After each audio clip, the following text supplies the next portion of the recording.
राजनीतिक इतिहास में एक विशेष महत्व रखता है। मालदा से हम मुर्शिदाबाद जाएंगे, कल उसके बाद बीरभूम जाएंगे और बीरभूम होकर हम झारखंड में प्रवेश करेंगे। तो ये पश्चिम बंगाल पार्ट 2 भारत जोड़ो न्याय यात्रा का है। आज मेरे साथ हमारे NSUI के प्रभारी, AICC के प्रभारी कन्हैया कुमार जी हैं। वो एक अत्यंत महत्व विषय, राष्ट्रीय स्तर पर जो महत्व विषय रखता है, हमारे देश की सुरक्षा को लेकर, हमारे देश के नौजवानों को लेकर, उस विषय पर आपको 4-5 मिनट संबोधित करेंगे। उसके बाद जो सवाल है आपके इस विषय पर जो कन्हैया कुमार जी बोलने वाले हैं, और भी विषय जो गर्मा गर्मी में आप लोग उठाते रहते हैं, उन सवालों का जवाब हम देंगे। तो पहला नहीं सुनिए, पहले हमें खत्म करने दीजिए, बाद में आपको जो कुछ सवाल करना है हम सवाल का जवाब देने के लिए तैयार है। तो कन्हैया जी अभी आपको एक अत्यंत महत्वपूर्ण सुरक्षा को लेकर, हमारे युवाओं को के रोजगार को लेकर जो मुद्दा है उसके बारे में कुछ कहेंगे। Kanhaiya Kumar ji. No problem. Okay. अरे बैठो यार यहाँ। आप इधर आ जाइए बस।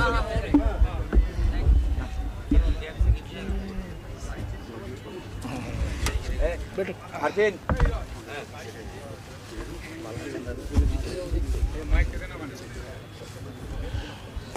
बैठो।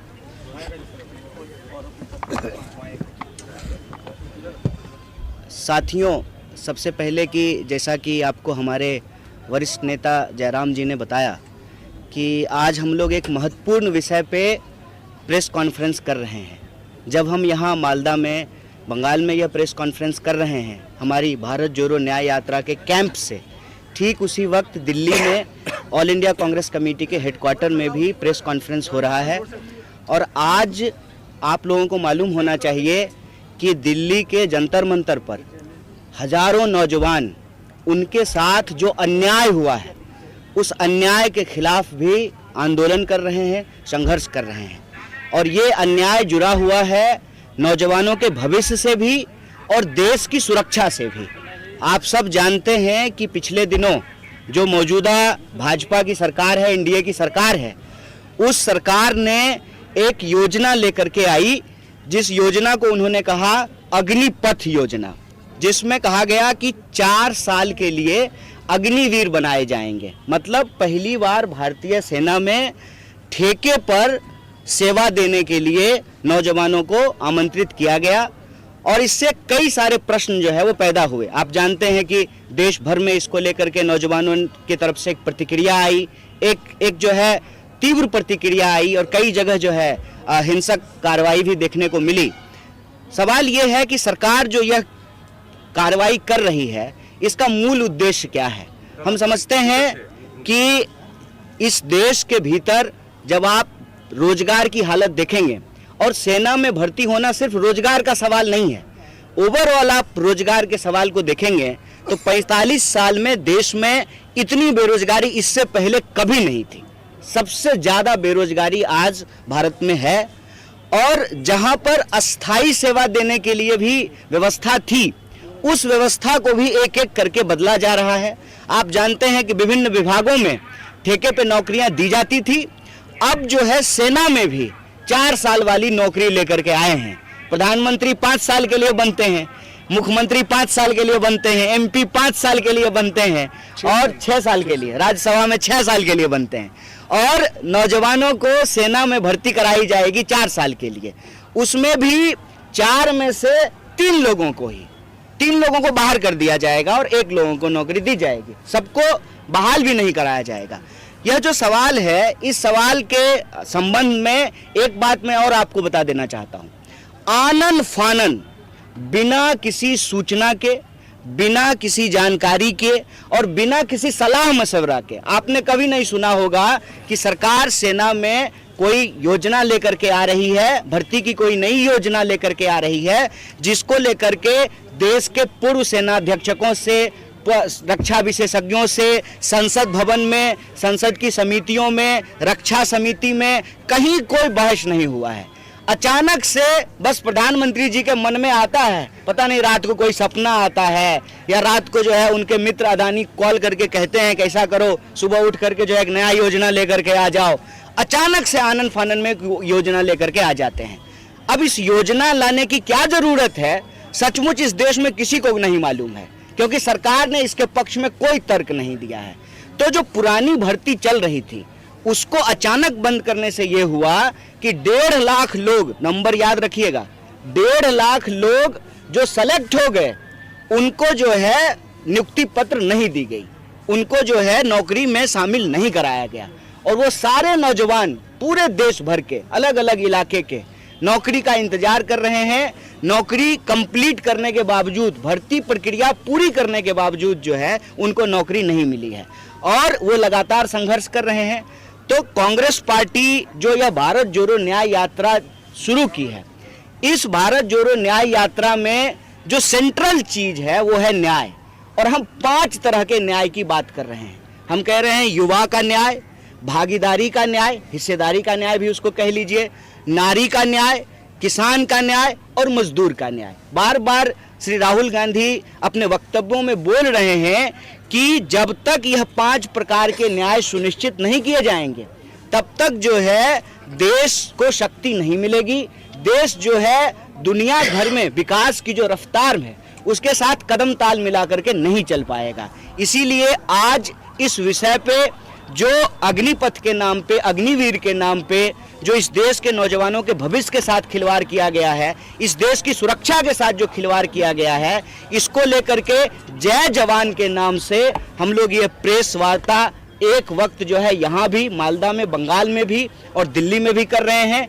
इसके माध्यम से हम ये सवाल उठा रहे हैं कि आप इस तरह की योजना को बिना डिस्कशन के लेकर के मत आइए, नौजवानों के भविष्य के साथ खेलना बंद कीजिए और जो 1.5 लाख लोग हैं बिना किसी देरी के आप उनको नियुक्ति पत्र दीजिए और साथ ही साथ इस बात का स्पष्टीकरण कीजिए कि देश में जो बेतहाशा बेकारी है उसके लिए सरकार के पास क्या प्लान है। और सरकार से हम यह मांग करते हैं कि युवाओं के न्याय को आपको सुनिश्चित करना पड़ेगा। जब जय जवान होगा तभी जो है जय हिंदुस्तान होगा। यह बात हम लोगों को समझनी पड़ेगी, क्योंकि भारत दुनिया का सबसे युवा देश है। इसीलिए युवा न्याय के पक्ष में यह प्रेस वार्ता हम आपके समक्ष कर रहे हैं। मैं समझता हूं कि हमने अपनी बात रखी है, अब आपके जो प्रश्न होंगे उसका उत्तर दिया जाएगा। बहुत धन्यवाद। 1 मिनट मैं कह दूं पहले से ही कि अभी जो कन्हैया जी ने कहा है जय जवान जय हिंदुस्तान, उसी के बारे में अगर आपके कुछ सवाल हैं इनसे पूछिएगा।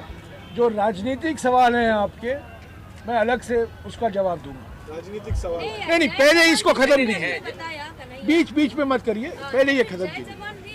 यंग जनरेशन के लिए है, यंग जनरेशन यहाँ पे भी बहुत दिन तक हो गया है। रेड रोड में, गांधी मूर्ति के नीचे या फिर मेयो रोड में अवस्थान पे है, कलकत्ता में 1000 दिन से ज्यादा। किसी ने, बहुत सारा औरतें हैं जिसने अपना बाल भी मुंडवा लिया, बाल नहीं है उन लोगों के पास, लेकिन नौकरी भी नहीं है उन लोगों के पास। उन लोगों के लिए क्या सोचा है आप लोगों ने? क्योंकि उन लोगों का जो कंप्लेन है, आरोप है, वो ना का स्टेट गवर्नमेंट के खिलाफ है। देखिए, पूर्वोत्तर के राज्यों से होते हुए अभी बीच में हम लोग बंगाल प्रवेश किए थे, अभी बिहार से फिर बंगाल प्रवेश किए हैं। इस पूरे भारत जोड़ो न्याय यात्रा के अगर आप मुख्य बिंदु को देखेंगे तो उसमें हम यही कह रहे हैं कि किसी की भी, कहीं की भी सरकार हो, हम कह रहे हैं कि देश को यदि शक्तिशाली बनाना है तो हमको युवाओं को न्याय देना पड़ेगा, हमको किसानों को न्याय देना पड़ेगा, हमको मजदूरों को न्यूनतम मजदूरी देनी पड़ेगी, मजदूरों को न्याय देना पड़ेगा, हमको महिलाओं को बराबर का सम्मान देना पड़ेगा, उनके काम का जो है बराबर का उचित मूल्य देना पड़ेगा और जिस भी समाज और समुदाय के लोग हैं सबकी हिस्सेदारी हमको सुनिश्चित करनी पड़ेगी। तो यह जो सवाल हम आज आपके समक्ष रख रहे हैं वो हम अग्निवीर से, अग्निपथ से जुड़ा हुआ सवाल जरूर रख रहे हैं, लेकिन अगर आप इसको लार्जर परिप्रेक्ष्य में देखेंगे तो ये सवाल असल में बेरोजगारी का सवाल है। ये सवाल असल में नौजवानों के भविष्य का सवाल है। ये सवाल असल में अगर आप अग्निपथ की योजना को देखेंगे तो देश की सुरक्षा का सवाल है कि आप देखिए कि अग्निपथ की योजना जो है वो जवानों को लेकर के लाई गई है, जो बुनियाद होते हैं हमारी सुरक्षा व्यवस्था के, हमारी जो सैन्य शक्ति है उसकी बुनियाद है, उसकी नींव है, वो उनसे जुड़ा हुआ ये जो है योजना लाई गई है। हम समझते हैं कि देश के किसी भी हिस्से को आप उठा करके देख लीजिए, कोई ऐसा राज्य नहीं है जहां आज बेरोजगारी सर चढ़ करके नहीं बोल रही है। तो कहीं भी नौजवान अपने हक और अधिकार के लिए लड़ रहे हैं, उनकी आकांक्षाओं को, उनकी उम्मीदों को पूरा करने के लिए यह भारत जोड़ो न्याय यात्रा चल रही है। एक्सप्लेन करो यार, इसको उठ के दिखाओ। We will release it. हम आपके सामने आज जो एक पोस्टर रिलीज कर रहे हैं,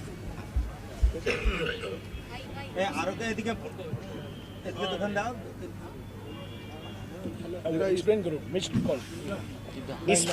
इस पे जो है हम लोग जो है एक नंबर जारी किए हैं। एक यहाँ पे आप देखेंगे कि एक जो है बारकोड है, जिसको स्कैन करने के बाद जो है आप हमसे इस मुहिम के साथ जुड़ सकते हैं। इस मुहिम का नाम हमने रखा है जय जवान और वेबसाइट है www.jayjawan.in और मिस कॉल भी मार सकते हैं जिसका नंबर है 9999 4 times 9 812024।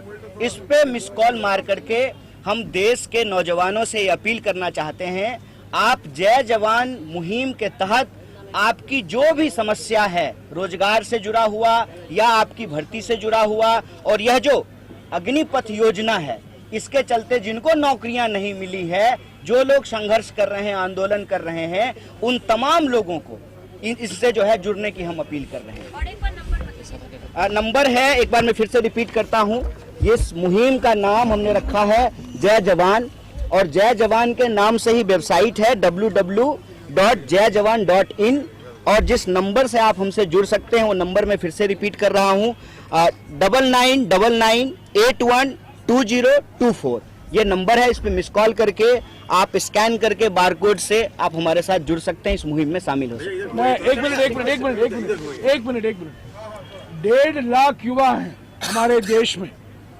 1.5 लाख युवा, उन्होंने परीक्षा पास की, सभी प्रक्रिया सफलता से उन्होंने खत्म की और उनको गारंटी था कि वो सेना में भर्ती होंगे और इसके अचानक उनको कहा जाता है कि अभी अग्निवीर आ गया है। ये देखिए, इसके दो मुख्य मांग हैं। एक तो 2019 से लेकर के 2022 के बीच जिन लोगों को सेना में भर्ती कराई गई, जो लोग परीक्षाओं में सफल हो गए लेकिन उनको नियुक्ति पत्र नहीं दिया गया, वैसे 1.5 लाख लोग हैं, उनको नियुक्ति पत्र दिया जाए, एक मांग ये है। और दूसरा कि जो अग्निपथ लाया गया है इसको बिना डिस्कशन का लाया गया है, इसकी एक सीरियस समीक्षा होनी चाहिए और जो इसमें गड़बड़ियां हैं उसको तत्काल प्रभाव से वापस लेना चाहिए। एक मिनट, ये विषय पर, इस विषय पर हाँ पूछिए। आप युवा के न्याय के लिए बता रहा है, यहाँ पर अप्रोक्सीमेटली 10 मिलियन गीग लेबर्स है इंडिया पर, who are most unstructured, they have no PF, no gratuity. What is your plan about them? It's a very beautiful question you have asked. I have a very good example also. अभी पिछले दिनों राजस्थान में हमारी सरकार थी, देश की पहली सरकार है जिसने गिग वर्कर पे कानून पास किया है। तो इसका तो जवाब हम यही देंगे कि इस देश के युवा हमसे जुड़ें, हमने जो भी नंबर दिया है उसके माध्यम से, वेबसाइट के माध्यम से हम जुड़ें और कांग्रेस पार्टी राहुल गांधी जी के नेतृत्व में, माननीय खड़गे जी के नेतृत्व में ईमानदारी से संघर्ष करेंगे युवाओं के रोजगार के लिए। और जो मजदूर हैं, चाहे वो गिग वर्कर हों, असंगठित क्षेत्र के मजदूर हों, संगठित क्षेत्र के मजदूर हों, चाहे ओल्ड पेंशन स्कीम को लागू करने की बात हो, ये तमाम कल्याणकारी योजनाओं को हम लागू करेंगे और सिर्फ बोल नहीं रहे हैं, सिर्फ वादा नहीं कर रहे हैं। जहां हमारी सरकार आई है, गिग वर्कर पे हमने जो है कानून बनाया है। और एक बात और उसमें ऐड कर दूं, अभी 1 साल हुआ है भारत जोड़ो यात्रा की, भारत जोड़ो यात्रा के दौरान ही गीग वर्करों का प्रतिनिधि मंडल राहुल जी से आकर के मिला और फिर हमारी राजस्थान की सरकार ने इस पर कानून पास किया। न्याय का हक मिलने तक।